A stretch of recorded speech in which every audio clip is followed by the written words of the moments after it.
Hello park managers, and welcome to this exclusive first look at one of the new features coming to Jurassic World Evolution 3, the Cretaceous Cruise. I'm Sandy, a principal designer on the game, and in this demo, I'm going to show you how to build this attraction through several enclosures, including the T-Rex. Hopefully everything goes to plan. Let's dive right in. I'm going to be building in our lovely Hawaii map. You can see we already have a lot going on here with a mix of enclosures. We've got some lagoons, aviaries and land enclosures, but also a number of new attractions. Floating in the background, you may have noticed a hot air balloon. And over here we have our new dinosaur encounter, where guests can pet your dinosaurs. These attractions are great, but what if you want something to go through an enclosure? Veterans of the game will be familiar with our gyrospheres, which will be making a return. However, the Cretaceous Cruise lets your guests view dinosaur families whilst cruising along rivers and water bodies, opening up all sorts of interesting ways to construct your enclosures with this attraction in mind. Like all our attractions, I'm going to need an entrance. We have our building already placed down. Jurassic World Evolution 3 now features modular building, meaning you can customize buildings like this to your heart's content.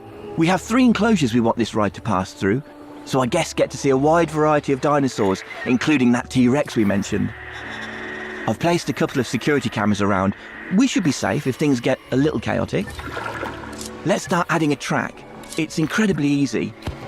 Clicking here, I can simply lay down the route I want, adjusting the path to be curved or straight as needed.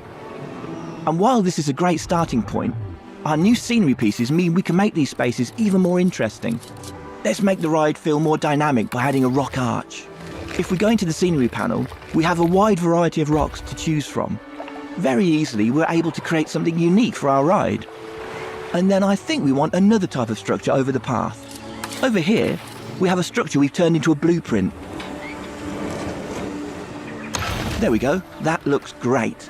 Now we've reached the end of the enclosure, we need some more water in order to continue the ride. Let's place that down and add a track through this fence.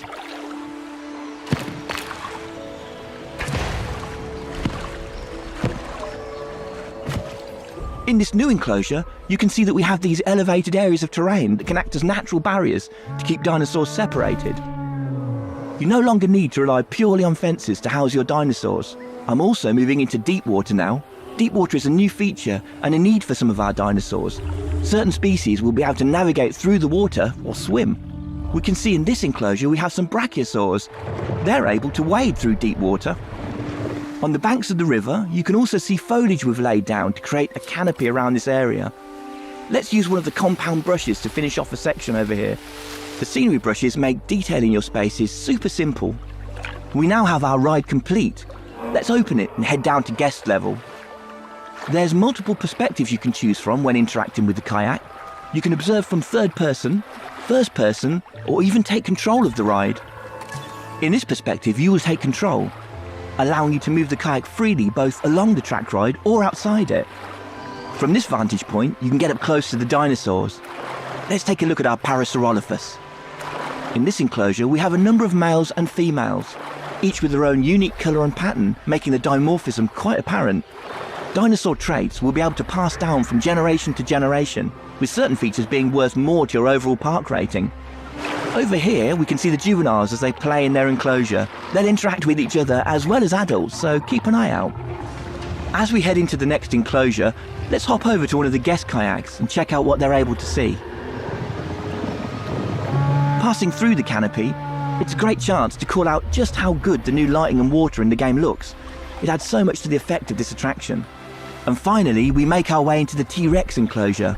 These guys can get a bit restless with boats travelling through, so you want to keep an eye, or preferably a security camera, on these sorts of enclosures.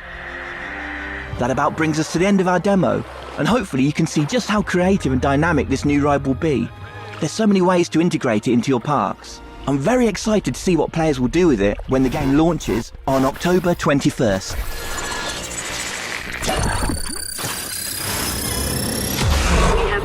Loss of power across the park. Please bear with us as we deal with the issue. Ladies and gentlemen, as a precautionary measure and for your safety, please proceed to your nearest shelter.